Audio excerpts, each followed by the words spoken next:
Hello, for this video I'm going to take you through the expectorating technique. It's just what it sounds like. It's been advised by COVID-19 doctors pretty widely as a technique for removing excess fluid from your lungs. Very important if you're coming back from a pulmonary condition like COVID-19.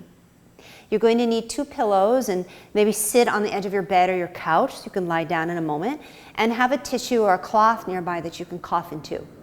What we're going to do is take 6 breaths, and at the top of every inhale, we'll hold our breath for 5 seconds and then release it.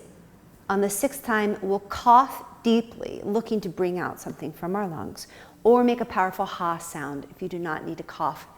This exercise also can open up pathways and parts of the lungs that we're not using completely if we're fighting an infection that builds fluids.